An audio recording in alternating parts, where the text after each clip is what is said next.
Hi guys, welcome back to the That Just Clicked podcast. This is our first Friday episode, and every Friday we'll be discussing an unsolved mystery case or some other spooky topic. It took place in Oregon, and both of us watched all of the videos and updates on the news while they were coming out when we were younger. Kyron Horman. The parents of Kyron Horman are Desiree Young and Kane Horman. When Desiree was pregnant with Kyron, her and Kane got divorced 8 months in. They shared custody until 2004, when Kyron was 2 years old, because Desiree had kidney failure and needed lots of medical attention. Kane got full custody, but Desiree remained active in Kyron's upbringing. Kane later married Terry Moulton, later to become Terry Horman, in 2007. She was a substitute teacher. December 2008, Terry had a daughter named Kiara.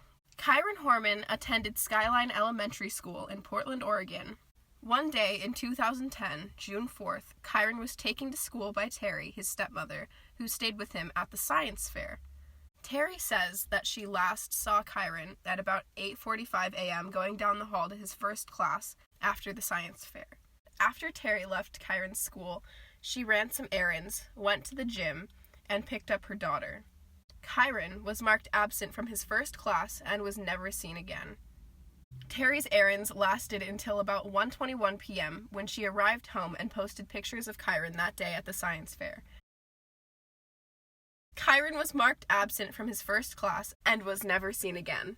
Kyron Horman has now been missing for 10 years and 9 days. This case was the largest criminal investigation in Oregon's history. A picture was taken of Kyron at the science fair within the hour of his disappearance. This is the picture that his stepmom posted on social media that afternoon. He was wearing a navy CSI shirt and small silver-rimmed glasses. The initial search for Kyron was extensive and focused on Skyline Elementary School and the nearby Sauvie Island. It's Savi. And the nearby Sauvie Island. It is not known to the public why these areas were the main focus of the case. June 9th, 2010, the family made their first statement to the media after their initial silence. This statement says as follows: Kyron's family would like to thank people for support and interest in finding their son. The outpouring of support and continued effort strengthens their hope. We need for folks to continue to assist us in our goal. Please search your properties, cars, outbuildings, sheds, etc. Also, check with neighbors and friends who may be on vacation or may need an assistance in searching. There are a lot of resources here to help you search, so please don't stop. It is obviously a difficult time, and they want to speak to the public so you can hear it from Kyron's family as they come together to share their message. Their objective is to keep the focus on Kyron and not about anything else. The search lasted over 10 days and included approximately 1,300 search and rescuers from across the Pacific coast. A reward for information on the case was posted starting at $25,000 and later expanding to $50,000 later that year. Later that June, Kane was told by investigators that his current wife Terry had offered their landscaper, Rafaldo Sanchez, quote, a lot of money, unquote, to kill him. Sanchez, their landscaper, later testified in a deposition that Terry had asked him to help her kill her husband earlier that year in January, 5 months before the disappearance of her stepson. Terry's attorney denied this claim. Sanchez was convinced by investigators to confront Terry while wearing a wire, but no substantial evidence was collected. June 28, 2010, Kane filed for a divorce against Terry and obtained a restraining order. The divorce was granted, and Terry gained supervised visitation of her daughter. I remember the year that he went missing, my family and I went to the pumpkin patch for Halloween, and that was the first time I saw the posters with his picture posted somewhere. And I remember my whole family making comments about oh, that's so sad that this boy is missing. And it was especially sad because I was around the same age as him. And then later that year for Christmas, we saw the same posters at the Christmas tree farm, and we were just thinking that he's still not found yet, and that's so sad. Yeah. And then every year after that, his posters were still there. So it's just so weird that they're still hanging in places. Yeah, I mean, sometimes when you go to Starbucks across Oregon, you can find the missing posters from his case. They aren't up all over the place anymore, but you can find the occasional. It used to be that you couldn't go anywhere without seeing a poster of him. Yeah. They put up a billboard by my gymnastics gym. Yeah. During the time of the initial investigation, Terry failed 2 separate polygraph exams regarding Kyron's disappearance. Later that year in August, it was announced that law enforcement were searching for an individual who was allegedly seen by 2 witnesses sitting inside Terry's truck outside of Skyline Elementary the day of Kyron's disappearance. In July of 2010, the Multnomah County Grand Jury subpoenaed several friends of Terry Horman, including Dee Dee Spitzer.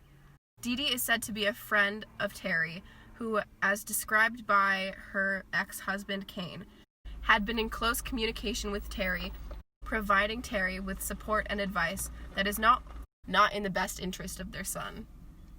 There's a pair of shoes over there, just chilling on the ground. According to law enforcement, Spitzer was extremely cooperative and allowed a search of her property, car, and also endured 3 hours worth of questioning from detectives. On the day of Kyron's disappearance, Spitzer abruptly left her work, gardening for a homeowner, at around 11:30 a.m. in Northwest Portland at around 11:30 a.m. and returned about 90 minutes later. She also allegedly helped Terry purchase an untraceable cell phone. November 29, 2010, the search efforts in Kyron's case had cost an estimated $1.4 million, according to the county commissioners. About 4,257 tips were also brought up. I'm closing my window. It's okay. In this time period, about 4,257 tips came to light. June 1st of 2012, Kyron's mother, Desiree Young, filed a civil lawsuit against Terry, claiming she was responsible for the disappearance of Kyron. The lawsuit attempted to prove that Terry had kidnapped Kyron on the day that he disappeared. In early October of 2012, Spitzer refused to answer 142 questions during a deposition regarding Kyron's mother's lawsuit. Spitzer's whereabouts on June 4th, 2010, and her contact with Terry that day were among the questions refused to be answered. She also declined to identify a photo of Kyron, whether she had met him before, and whether she knew his father, Kane. During testimony provided by Kyron Horman in a separate hearing the same year, he stated that police had told him that they, quote, have more probable cause to think Terry Horman was involved in Kyron's disappearance than they did 2 years ago, unquote. In 2016, Terry Horman appeared on the Dr. Phil show.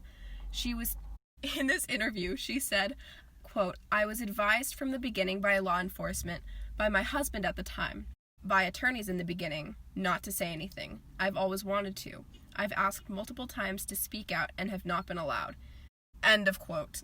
She denied having any involvement in Kyron's disappearance and also stated she believed that he was kidnapped, saying, there was a man in a white pickup truck, Ford, parked on Highway 30 at the 7-Eleven, which is not near the school. He was acting very strangely, and he was addressed by one of the employees because he had been pacing back and forth in front of the 7-Eleven for about an hour. End of quote. In May 2017, it was reported by KGW, a local news station, that a secret grand jury panel continued to hear evidence in Kyron's disappearance. In the report, Kyron's case was described as active and still ongoing. 2 months later, in July 2017, law enforcement conducted further searches along Skyline Boulevard, but the searches had no results. But the searches brought up no new evidence. In June of 2018, Horman's mother, Desiree, posted on the official Find Kyron Horman Facebook page. She said, stay tuned. Something big is coming. I promise you. Unquote. What the heck? I know. What does that mean? There was no new evidence after she said that. Well, side note about that area, if you've if you live in Portland or like near Portland, then you know that Skyline Boulevard runs right next to Forest Park, which is like huge. It's one of the largest like urban parks in the country. So there's so much land there, and it's all like dense forest land. There's so much land where like there could be evidence that no one noticed. After Kyron Horman gained full custody of his and Terry's daughter, Terry allegedly tried to abduct her 20-month-old daughter from the gym daycare on June 28th, 2 days after the emergency restraining order was granted. One theory from Reddit suggests that Kyron's teacher played a role in his disappearance. There were speculations that Kyron was being sexually abused due to behavioral issues that he had recently been displaying. It has also been stated that Kyron left his book bag in his first period math classroom. However, that day his teacher had marked him absent from the class.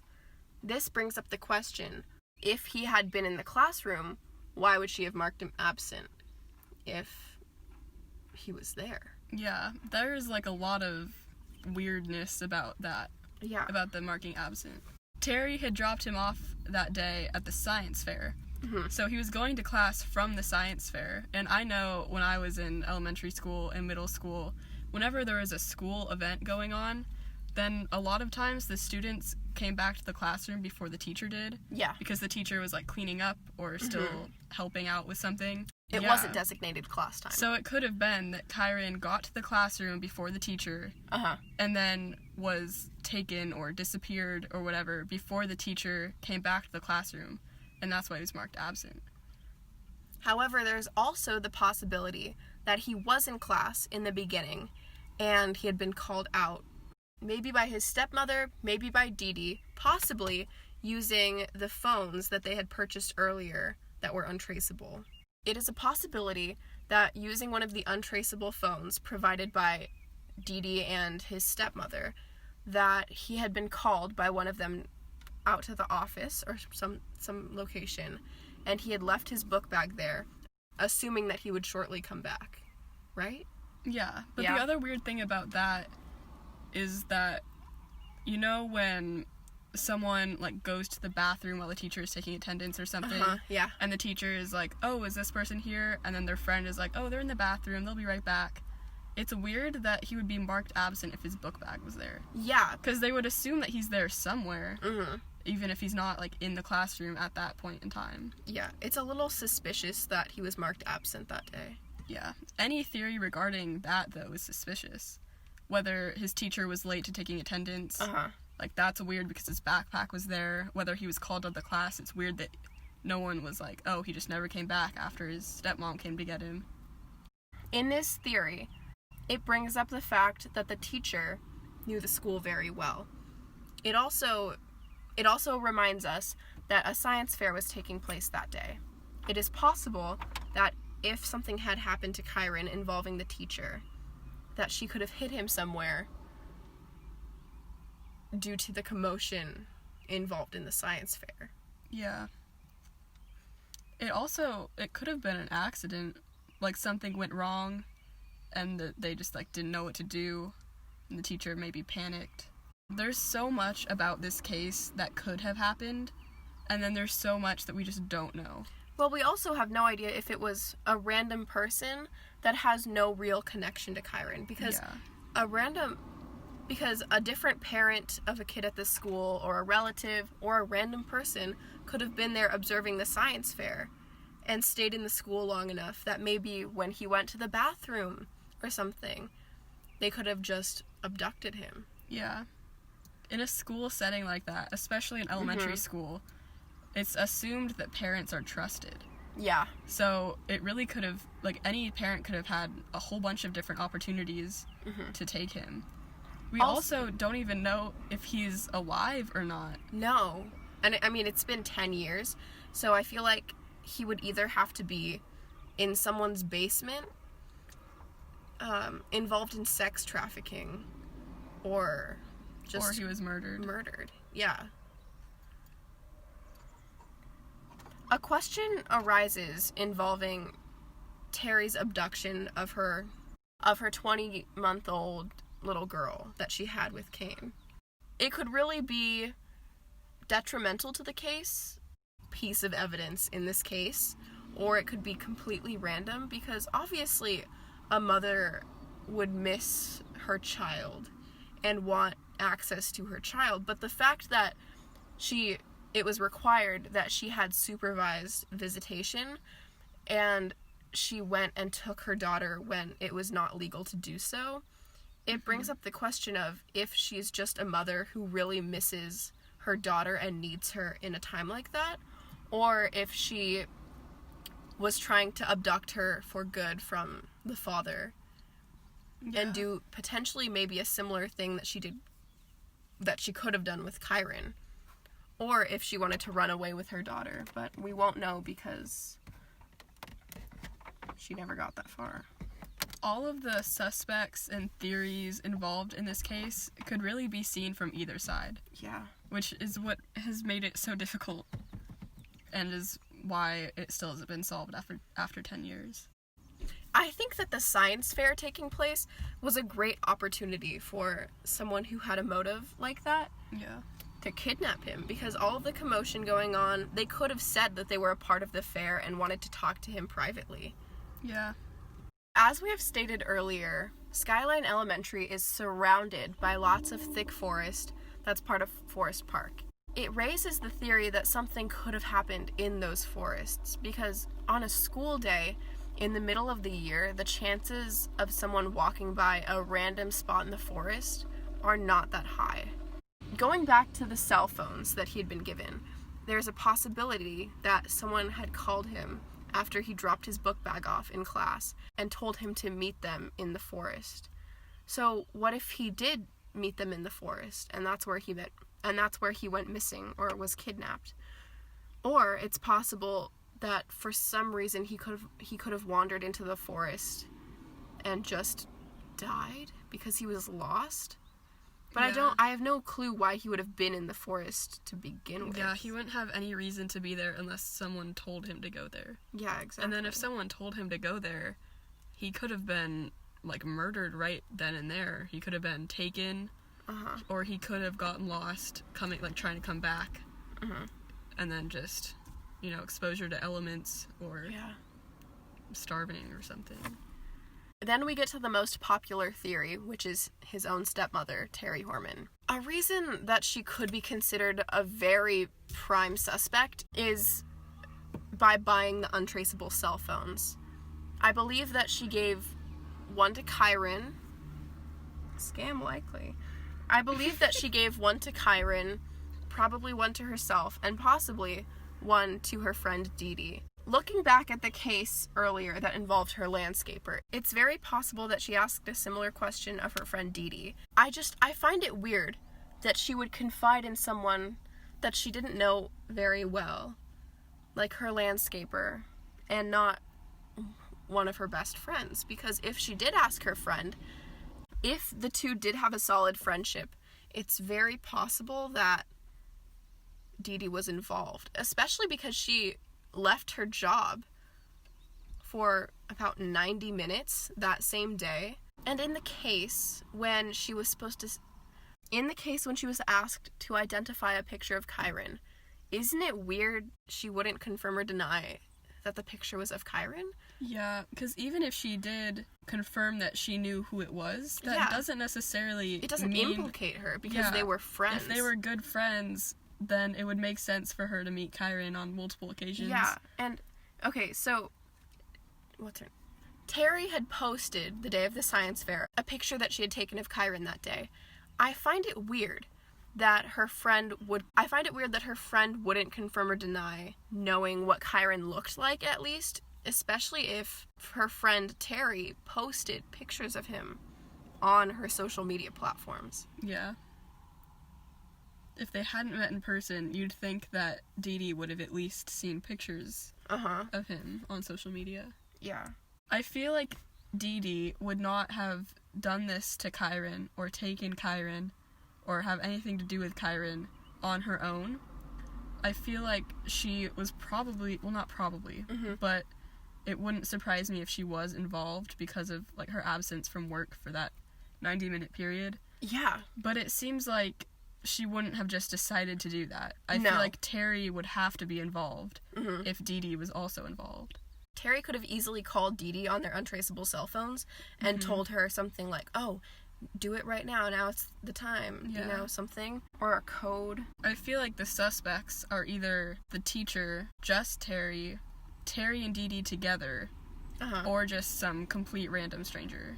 Going off of the teacher theory, there's also the possibility that a janitor at the school did it. If he was gone to the bathroom that day, because obviously he had left his book bag in class, or someone else had.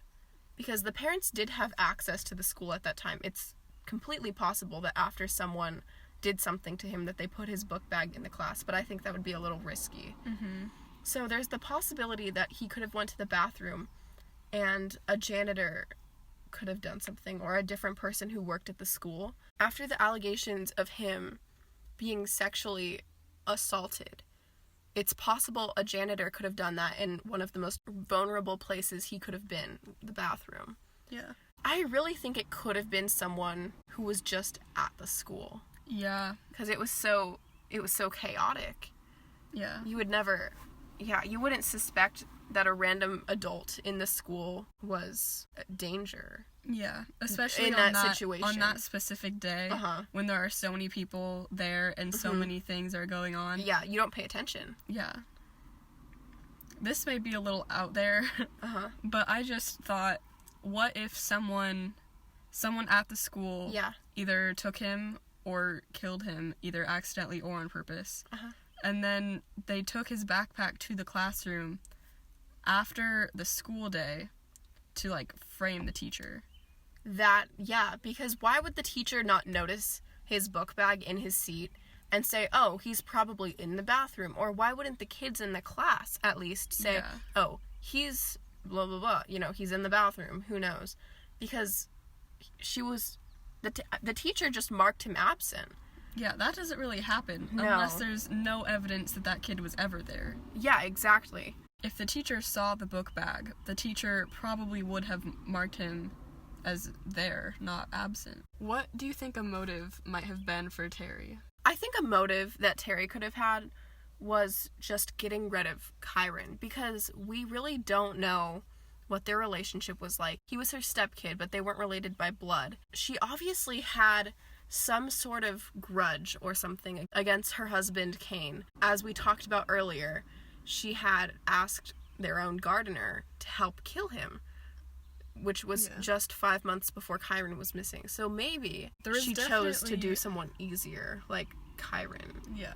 There was definitely something going on between Terry and the rest of the family. Well, it's just, but that in itself would be, like, kind of weird for Terry to decide to harm anyone, because then it would automatically be brought back to her because she's the easiest person to suspect. Maybe it was a classic money problem. I mean... Classic money problems. No, well, maybe she was having money problems or wanted more money because she was thinking about killing her husband. Maybe she didn't kill him because she realized that he was bringing an income to the family. It's possible that she could have had Kyron disappear or completely killed him out of life insurance. I don't know if they collected life insurance or not. They might not have, just because she was worried about being incriminated into the case. It's just so weird how all the suspects, if they did do it, it seems like they didn't plan it very well, or like it would come back to them pretty easily. But if they didn't do it, it's like, but there's all these reasons that it could be you. I think that Terry is such a viable suspect because she failed polygraph exams. She asked her gardener to kill her husband, which was his father, and she wouldn't answer questions. My personal theory, I think that Terry was talking with Dee Dee, and they decided that a better option than getting rid of her husband, which she had obviously thought of earlier from the allegations of her gardener, that they decided to get rid of Kyron. And I believe that with the evidence of them purchasing the untraceable phones, they could have been planning this all along. I think it's possible that they had 3 phones. One for Terry, one for Dee Dee, and one for Kyron. In the period of time after Terry left the school, that she called Dee Dee to call Kyron and have him meet her somewhere. In the 90-minute period of time that Dee Dee was missing, I think she kidnapped him. There are so many unexplainable items in this case, I guess. It also could have been, honestly, not about harming Kyron, but about separating him from his dad. I mean, it could have been just Revenge that Terry didn't want to be around Cain anymore, which is why she allegedly asked the gardener to kill him. But then also, maybe she just wanted to take her kids and then kind of, like, run away from Cain and kind of have her own family with these kids. So then that could be why she tried to take Kyron, and then things went bad for her because everyone was like, well, what did you do to him? And so then she was like, oh, I have to leave, I have to get out of here. And then she tried to take her daughter, too. So it could have been her just trying to get away from Cain the whole time and wanting to take the children with her. And maybe Dee Dee was helping her as just, like, a supportive friend, trying to get her out of a bad situation with Cain. Also, I would just like to point out how ironic it is that she bought untraceable phones so that she wasn't traced, but the very purchase of the untraceable phones is what is so incriminating against her. Yeah, I feel like a lot of aspects of this weren't thought through. I think it's possible that Terry called Dee Dee and Kyron around the same time, one telling Dee Dee to go get Kyron, and then also possibly making Kyron think that Terry herself would pick him up, or just knowing that Dee Dee was going to be there. I think that Terry called him to lure him outside of the school, and then I think that Dee Dee took him somewhere with the instructions of Terry. It might have been that the plan originally was to take both of the kids without Cain knowing, and so she tried to do that with Kyron, and then that went south because everyone found out immediately that Kyron was gone. And then she lost custody of her daughter. Yeah, so then it was kind of a last-ditch effort to take her daughter, and this time it was known by everyone while she was doing it. Yeah. But it didn't really matter to her because the whole Kyron situation had gone so badly. Honestly, he could just be living a perfectly normal life somewhere else with, like, a different family at this point. You mean adopted? Or, I meant fake under, black market adoption? Is that what you're talking about? No, I mean, it could be that Terry just separated him from his dad, and that he's living a normal life. Like, with someone that Terry knows. I think it's possible that she was fed up with Kyron. The main reason I think this is because it was said earlier that he was having behavioral problems, and if she hated Cain, because obviously she tried getting rid of him, I think it's possible that she could have had resentment for Kyron, and I don't know how strong that could have been, but... Yeah, because it would take a lot to lead to kidnapping or murder. Well, there are so many possibilities. He could be involved in sex trafficking. He could be dead on accident or on purpose. He could be with another family. He could be hidden somewhere. I don't know. Was Terry's property ever raided? I don't know. It seems like it must have been. I feel like it should have been. They definitely could have gotten a warrant if she refused. Yeah. Like, no doubt they had a warrant. And the daughter at the time was too young to know anything because she was only she was a little bit over 1.5. Yeah. It's just so weird how it seems so poorly planned, yet literally anything could have happened. Exactly. Aliens. Maybe he saw a fun little alien outside the science fair, chased it into the forest, got abducted by aliens. Is it possible that he put his book bag there before class? Like, during the science fair? Oh, I didn't even think about that. Because what if he went to school and he was like, oh, I don't want to be carrying around my backpack during the science fair, because why would he? Why would he want to do that? So what if he went to his classroom and dropped it off there? That still wouldn't explain why the teacher marked him absent, though. Because the teacher would know that he's there somewhere. Because then it's weird that his teacher didn't see him at the science fair. Unless they were getting ready or something. But if they were getting ready in the classroom during the science fair, why would they not have seen someone at some point drop his book bag off? Yeah. There are just too many things that don't line up. What if either Dee Dee or... What's her name? Tati? Tima? What the frick is her name? What is her name? Yeah. What if Terry or Dee Dee called Kyron saying that there was an emergency and to come outside? Because he was a young kid at the time. He was in elementary school. He was like 7. Yeah, so what if he just went outside, possible emergency, and then after that he got in a car and went somewhere? Yeah.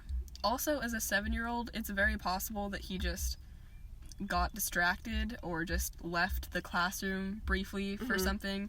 Maybe he had to go to the bathroom, maybe he wanted to go get a drink of water or something. Yeah. And then just somewhere along the way, something happened to him. Well, so in schools, there are always exit doors, and I don't know what those exit doors look like at his school, but what if he had dropped his book bag off and was going to go to the bathroom before class, and then on the way to the bathroom or back from the bathroom, he saw someone at an exit door or heard knocking at an exit door and the person was asking to come inside. Yeah. And what if he just thought that since there was the science fair, a parent or someone had been locked out through that door, and then he opened the door and they just took him? Yeah, they tell you not to open those doors, but, like, there's no reason, it seems like there's no reason not to while you're that age. Well, yeah, especially because what if the person said something along the lines of, "Oh, could you let me in? My kid's in there, I got locked out." Yeah. So, because he was like 7. I mean, obviously he's at a vulnerable age, and he doesn't know everything about the world. Something similar like that happened to me, and I was in 7th grade. What? Yeah, in 7th grade, I was just, like, in the hallway, walking back to my classroom, and then some guy got in through one of those exit doors somehow. I don't even know how he got in. But he ran past me, and then there were policemen that came to the door. And so I went to the door to open it for the policemen, and they were like, "You can't let anyone in. Like, even though we're policemen, you can't let anyone in through these doors." And I was like, okay. And then our school went into lockdown because the guy that ran in through the doors, he had, like, a BB gun or something. He was, like, running from the police. So, yeah, crazy things happen with those exit doors. Why do I not remember that? It was on the first day of school in 7th grade. No way. Are you serious? I'm dead serious. I don't remember that. I mean, I know I was there, obviously, if it was the first day of school. He ran in from the 7th grade hall, and then he went to the gym. Were people in there? Yeah. In the gym? Yeah. Because, you know, first day of school, like, PE classes, they're not going to go outside. So do you think... I really think it could have been something similar to that, because what if he just walked by a door at the wrong time, and someone was there and lured him out? I feel like that's, honestly, that option makes the most sense to me, because then the person doesn't need a motive. They just were crazy or wanted to kill someone or kidnap someone or... Yeah. Because the motive for the teacher with Terry and Dee Dee, like, it kind of makes sense to me, but it doesn't seem very likely. It seems most likely that it was just some random person. I think if any of the theories that are the most popular are true, then I think Terry and Dee Dee did it together. But if one of those theories isn't true, I really think it's possible for just a random person to have kidnapped him. Yeah. What's that case about the girl that was taken from the, like, hotel room or something in, like, some other country? Madeleine McCann. Madeleine McCann. It kind of reminds me of that. It reminds you of Madeleine McCann. Yeah. How there, like, this young kid goes missing, and everyone is like, well, how did that happen? Because everyone is like, oh, we didn't, like, there are little things that suggest someone broke in, or maybe the parents did it, or maybe family friends or whatever. That's such a similar case. Yeah, but no one knows what actually happened. Yeah. Because it really could have been just a random stranger. Could have been a family friend. Could have been the family itself. Yeah. And it's the same with the Kyron. Possibilities are open, yeah. Yeah. Those cases are very similar.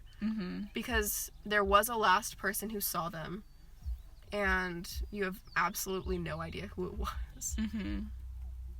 Also, for this to have happened in Oregon, like, I know crime happens everywhere. Yes. Obviously, crime has no boundaries. Yeah. But as someone who has lived in Oregon for my whole life, like, you just don't really hear about this stuff. Yeah. Kyron Horman is the only case where I remember when it happened because I was little. Me too. And it was the first thing that kind of opened my eyes to, like, bad things happen to anyone. It could happen to me as this kid in Oregon. And it's just crazy because I feel like nothing bigger than that has happened since. Yeah. Well, recently the two of us went on a hike through Forest Park, which is the wooded area directly next to Skyline Elementary School. And it goes on for miles and miles, and there are so many trails, and it is so deeply wooded, and there's no way that if someone did go in there, you would know where to look. Yeah. Also, it's surprising how few crimes are reported there. Yeah. People have been found dead there. Multiple people. Yeah. Someone committed suicide in there. And then there are, like, bodies that have been found in there. Like, there have been some crimes that have been reported, but you'd think in a place like that, there are so many more that had to have happened that just go unnoticed or unreported. And there are so many deep parts of the forest in there. Oh, yeah. You have no idea where to look. It spans, like, the entire length of the downtown Portland area. Really? I think it does, because it starts over by where, like, the factories and, like, warehouses are. And then it goes that whole ridge of that, like, mountain thing. I wonder why they searched Sauvie Island and the Sauvie Island Bridge, because those are specific locations, and there's no evidence explaining why those areas were so searched, unless maybe someone was on the loose there. Have you been to Sauvie Island? No. I've been there a few times. Really? You can see it from the trail that we went on. You can see it from some of the trails in Forest Park. So it's like there's a pumpkin patch there. It's kind of just farmland out there. Well, maybe that does make sense then, because you hear about things like the chicken coop murders and things, and a lot of times those happen in more rural areas. So I guess it does make sense, but it's weird that they never put out a statement explaining why that area was so heavily searched. Yeah. It could have just been that Forest Park seemed maybe a little too obvious because it was so close. Yeah. Also, it is a dense forest, but there are so many trails that you'd think someone would have found something by now. And obviously they're not going to hide in downtown Portland. Well, he could have been in someone's trunk when they were doing these searches. Yeah. We really have no idea. It also could have been kind of like a John Wayne Gacy situation where the bodies were on someone's property. And the person who did this, if it was a random person, we have no idea how many other people they could have done it to. Yeah. Because you really don't hear about it here. I grew up watching a lot of horror movies. We had very different childhoods. We did. We had I grew up watching Signs and War of the Worlds and Scream. I wasn't allowed to watch any of that. I feel like my parents wanted to shelter me from that, and your parents wanted to expose you to that, so you were cautious. If you guys are interested, I really recommend taking a deeper look into this case. If you have any information on this case, please visit the official Find Kyron Horman Facebook page. You could call 503-988-0560, email tips@bringkyronhome.org, or, of course, you can call your local police. Also, comment below what your thoughts are on the theories, what you think happened, who you think did it, what their motive could have been. Thanks for listening. Come back next Monday. And on Friday for our next spooky podcast. So come back next Monday for a fun video. And next Friday for another spooky one. Thank you guys so much for listening. We'll see you later. Bye!